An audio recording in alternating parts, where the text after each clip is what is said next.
Welcome to OnlyRoofers podcast. My name's Elizabeth, and today we're going to be interviewing the one and only Adam San. Welcome, Adam. Thank you. I With the appreciate being introduction. invited. The one and only. Okay, awesome. So some of you who don't know Adam, tell them where you're from, where's your roofing company at, and let's talk about Canada, being a Canadian roofer. So I'm Adam San from Edmonton, Alberta, Canada. I'm an owner of a roofing company there called Sardis Roofing. Essentially, being from Canada, it's very different. I had a best friend who was a roofer, and I had done a bunch of things. I built an app, and I'd sold it, and I'd been in sales, and I'd kind of done a lot of different things. My best friend, he was kind of struggling, you know what I mean? And I just kind of thought, why are you, like, how can I help, or why are you kind of stuck? And I feel like my life went in a bunch of real circles, and his life was kind of basically a great straight line. And I thought, how could we build a business together? And I said, how much did that roofing company that you work for sell for? Because he worked at one, they sold it, and they kind of said, okay, well, so there's the trucks, there's the tools, there's the yard, there's Joe, he kind of runs everything. Give us millions of dollars. And they sold this roofing company, and Joe was the intellectual property, sold it the company, but yet he didn't have an ownership stake in it. And I thought, that kind of sucked. And so I said, why don't we start a roofing company together? And so we did. And from there, how's the licensing requirements over there? It's very different than the States, right? Basically, it's still the wild, wild west when it comes to roofing. You can basically become a roofer without much of a licensing or permitting or anything, because there we have a huge labor shortage, right? I always say the Americans have something we don't: good weather and Mexicans, right? Yeah. I mean, we don't have the ability to roof year round, so it's a challenging career for a lot of people to go into. They basically all have a second job, and then we don't have this like massive, like, here's a perfect way of putting it. The other day, I shared out a post by a roofer who was looking for help because he had a government job, and the headline of the job offer was "Need legal labor." And I thought, how messed up is the industry when the Americans are saying "need legal labor" as if like that is the first thing you need to do for an instant clarity headline at the top of your hat. Yeah, that's 100% where a lot of the struggles that every roofing company faces right now. So many of you guys who don't know Adam's company is very successful, really big company. Tell us a little bit about some of the successes that you guys see, because you get so many calls, you have such an efficient system, you're running leads up every single day, your team's growing. He used to run that. Tell us about, actually, this is the good part, running a company out of your house for all of these years. Talk about that. Yeah, so it's tough to know. You just basically asked for the last 7 years of existence of the company. Yeah. But essentially, my background, having built an app and sold it, and having that kind of that ability to build software, I kind of looked at everything in the roofing industry as a software problem, right? If you're a hammer, every problem looks like a nail, right? And so I've just tried to find ways to automate every part of it, from the marketing right up to how we run our company. And so we said, how do we provide a better experience? And the first thing that we did was we decided no subcontractors, right? Yeah. We said everything has to be installed by in-house labor, right? You come to these conferences and they talk about pouring it into your people and legacy and taking care of your people and teaching your people and growing your people, and inspire and motivate, and be a coach to your people. And then everything about your customer, everything about your business is dependent on your people, except the labor. The labor just gets kind of like, and it's an afterthought. It's like, and then to handle work, and then the thing you're doing, the selling of the roofs that you do, just give a work order to whoever will show up. To me, it makes no sense. So we said, no, we're not going to subcontract. And then because the business shut down for half the year, we wanted to find a way to be remarkably efficient. And so what happened was my business partner was going through a divorce, and we were really just brand new. And I kind of thought, oh God, like, what are we going to do? We need a place to park the trailers now, because he was splitting up and he used to be at his house, because I wasn't even doing it. I was running two different, like, I had a job and I had a Facebook ad agency. Like, I was doing totally different things. You're busy. And so I was like half owner. Also, I was like, now we need to solve this problem. So I went and got this acreage out of town, like 5 minutes out of town. And that's where we grew it. And we grew it out of our house, and nobody knew it.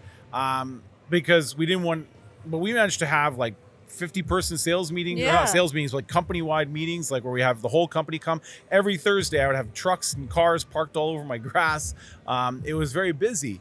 And just recently, we've taken over 14,000 square feet. Wow. That's mostly because now Congratulations. Thank you. But we got, we added solar. We added, basically now I'm 30% owner of a siding company, and then solar. So it's like we're kind of just bringing more services under one roof with other people. We're replicating that model of bringing our systems and our processes and our marketing, our brand to a guy who is really good in the siding industry, and then to a guy who is really good in the solar industry, but didn't have the things that we were able to build as Sargents. So that Sargent's infrastructure, you're gonna now implement that across the board through all home services, or are you gonna stop at exteriors? No, I think I'm going to stop at like even just siding and solar. I really think that in order to do $1 billion, which is my goal, we have to be in 10 markets, right? So there's 10 capital cities in Canada, or there's 10 major cities in Canada. They're not all capitals, right? Like we have Edmonton and Calgary. We need 5,500 customers to pay us around $18,000, which is that's easy ticket to do. Yeah, that's an average ticket. That's $1 billion revenue, right? Wow. And so really we're just trying to we've invested every dollar in the company back into infrastructure of the software, the systems, trying to give that Uber type experience that like nobody's doing in the roofing industry, because I see it as like you buy a $19 sandwich. Like I'm staying in a hotel with a conference. Yeah. I order a $19 sandwich. It's so-and-so is making your order. Your order's been made. Jorge's on his way to pick up your order. Your order's on the way. Time to knock, time to meet him at the door. Then you go and pick up your food. They ask for a review. You know who's coming, right? But then when you order a $30,000 roof, it's like, yeah, no problem. We'll get a salesman to call you back in the next 2 hours to call you to set up an appointment.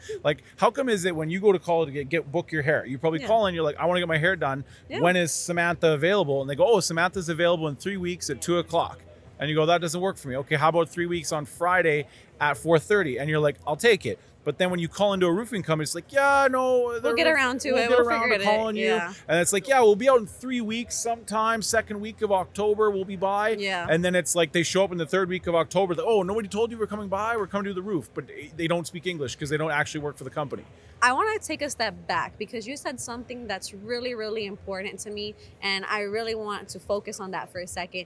You gave the exact math to making $1 billion, 5,500 transactions. That was correct, right? 10 markets, 5,500 transactions per market. $18,000 per ticket. Guys, I want you to realize that he didn't just say, I want to be $1 billion company and left it there. He knew the exact metrics and broke it down. And these are numbers that he has memorized because that's important to him, because that's a goal. A lot of you guys right now, we have goals and there's no clarity. There's no definition in what you have. One of the first things that I suggest to everyone, if you're watching this video, is to stop and break down your financial goal into transactions, your average ticket, and start making your plan reverse from there, because I think there's tremendous value in just doing the math of what your goal is. Do you want to say anything about that? Well, I mean, that's the easy way of doing it. I've got it in my head calculated all the way down to the cost per click, how many marketing leads we need to generate, how many sales qualified leads we need to generate, how many appointments we need to run, so how many sales reps we need to have, how many hours of sales reps need to have, which means how many phone contracts do I need to be paying for, what's my data cost going to be on my cell phones, how many subscriptions to HubSpot are they going to need, how many subscriptions to Company Cam are we going to need, like what is going to be the size of the Google Drive that we're going to have to pay for, how many vehicles, what's our gas bill going to be. We have to build all that out to see if it's even financially feasible, but then to see where the economies of scale are going to come from. And I do believe that, like, you're absolutely right. A lot of people out there, we're now on the point where we're starting to acquire roofing companies, like smaller companies. And it's just like, for me, I look at it as you've got 32 5-star Google reviews, but you're just a guy in a truck with your crew doing, and you're gobbling up calls. Me, I just look at it, I want to buy you, get your Google My Business off the internet, set you up inside of the Sargent's Roofing infrastructure, give you an employee stock ownership plan, give you a path to a sense of ownership of what you're doing, but a team and a system to back you up. And then, we know where the efficiencies are going to come in and what we can afford to pay for companies. And you're seeing a lot of that in the industry, is that consolidation. And that's because, for the most part, there's a lot of people in business that don't belong in business. Correct. And especially in the roofing industry and in trades overall. And so if you're in the trades and you really want to run a business, it's time to learn about business. Yeah. You're not a tradesman that has a business or a tax ID. You have to be a business person in the trades. And that's going to be the more successful business model, especially where the future is headed, because consumers are the new younger buyers are more worried about efficiencies, technology, customer service, shopping experience than perhaps the older generation was more concerned of, is this person ethical? Are they going to do a good job? Now we're in such a rush. We just want to buy things quickly, want to make sure it's done right and get out of my way. That's how I see it. I'll buy whatever if it's going to be more efficient for me to buy from you than to buy from someone else. But yeah, and the rest of the industry wants to work with people who are like that. Yeah. I mean, you look at the consolidation that happened in the distribution business, right? Yeah. I mean, you've got everybody's basically either ABC, SRS, or Beacon in the States, and so they want to work with companies who are organized, right? The insurance carriers are they've got that Trojan horse deductible now, where they basically just say, oh, well, we won't omit the deductible or waive the deductible for your contractor, but we'll waive it for our contractor on the managed repair program, because they're sick and tired of spending all this money. So they found that they can actually take better care of their policyholders by just having a managed repair program, and they can also build entrepreneurs into successful business owners by just saying, be a part of our managed repair program, $250 an inspection, $800 temp cover, and when it needs to be repaired, repair it. If it needs to be replaced, replace it, but don't be our enemy, be our friend, work with us together. And the whole industry would be throwing tomatoes at me right now if I presented that in good light. But to me, the industry is wanting to work with businesses that aren't their adversaries. Yeah. And the insurance industry is a necessary and they're component. A corporation. One thing that the insurance is always seen as a bad guy, which is in a lot of cases sometimes a scenario, and sometimes they are the bad guy. There are bad apples on both sides. Correct. But the big thing about the insurance companies, they're trying to stay profitable and run a business. Whereas roofing contractors are not sometimes with that mindset. They're just thinking, how much can I make as much money as possible on this one specific job? So if we just look at, because I want to buy a sick truck. Yeah, if you look at the larger mindset and you start taking yourself out of this one job and you look at the bigger picture and you build your business model to the bigger picture, that's what elevates the standard of the industry and it makes people better. When I'm building my business, I'm not thinking about this one roofing contractor service I'm providing for them. I'm thinking of the impact that I want to make across the board, and how is this one job going to make my company better?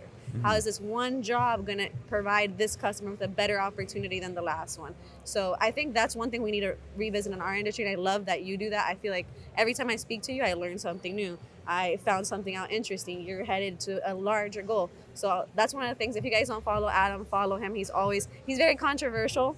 I've seen him get into some nice little conversations with roofers, but I love it. Why do you think sometimes roofers are so upset about what you say? Because I have a problem with living very far in the future, right? People ask, what is your goal? And they'll say a truck, a house. I want to do $1 billion revenue by the age of 50 because I want to have enough left in the body that I can go to space, because I want to figure out how, my thing is, before I die, I want to be like the Rockefeller or the JP Morgans that figured out how to mine space asteroids. My brain is thinking so far off in the distance that when I look at the roofing industry, I'm just like, the way you're doing it now is dumb and it's going to change. You're going to have to get in-house workers because all the panels are eventually solar roofs. Or solar panels are going to become solar roofs. You're going to need electrical contractors on hand. You're going to need to be able to connect to you're going to be able to connect to the permit, Tesla's recruiting roofers right now everywhere. Right. And everybody Tesla's sees the problem with that. the roofing panel right now, but GAF is coming out with a solar shingle Q2. Yeah. Revia is coming out, or F-Wave's coming out with the Revia solar. The industries are going to merge, and you're going to need in-house workers to plug in these solar panels. You're going to need people who can connect these more complicated products. The commercial roofing industry, right? People are my organization back home, the Alberta Roofing Contractors Association. It says that you're not allowed to subcontract a commercial building. But if you're an ARCA contractor and you subcontract a sloped roof or a person's home, that's okay. And I go, why is it okay? Now, why is it okay to subcontract the job for a homeowner, someone who this is their whole investment? But it's not okay for you to subcontract on a commercial building.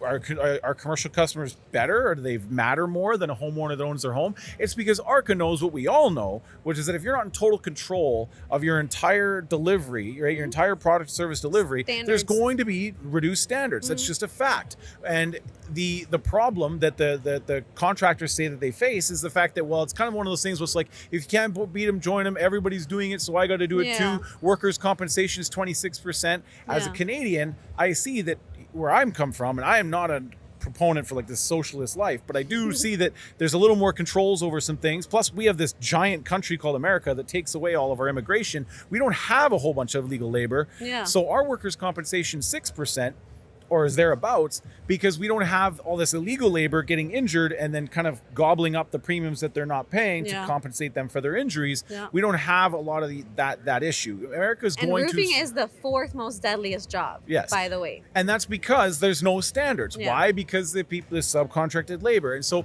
a lot of times the things I say are controversial because I see 50 years from now, this industry is not going to look like how it looks today. It will not look that way.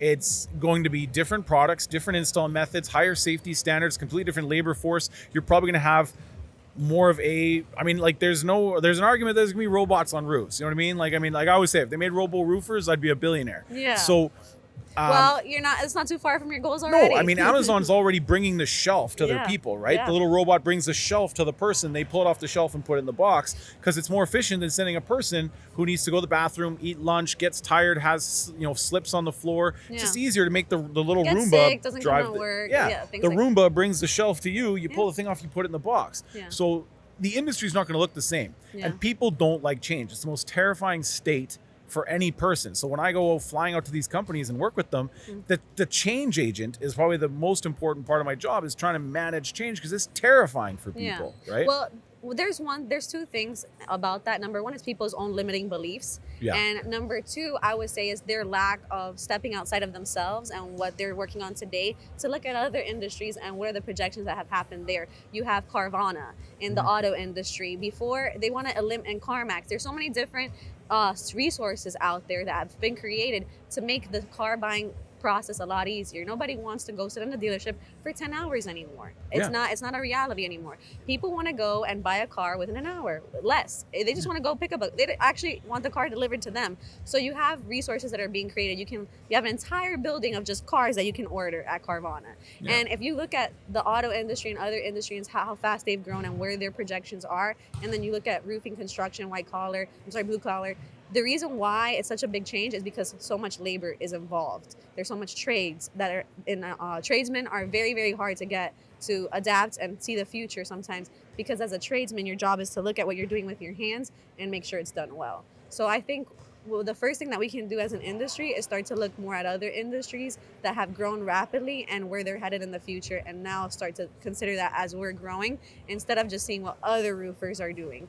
I think that's more limited thinking and limited beliefs of thinking, this company's more successful than me, I have to do it the way they did it. Well, you could become more successful if you looked at more innovative ideas and ways to approach the future as a whole and the industry. Well, that means the industry needs to start taking care of the labor side, right? Everybody's all about, legacy and integrate and elevate and all these kinds of things, but it's not for the installers. It's for the salespeople and the managers and the production managers, these kinds of people.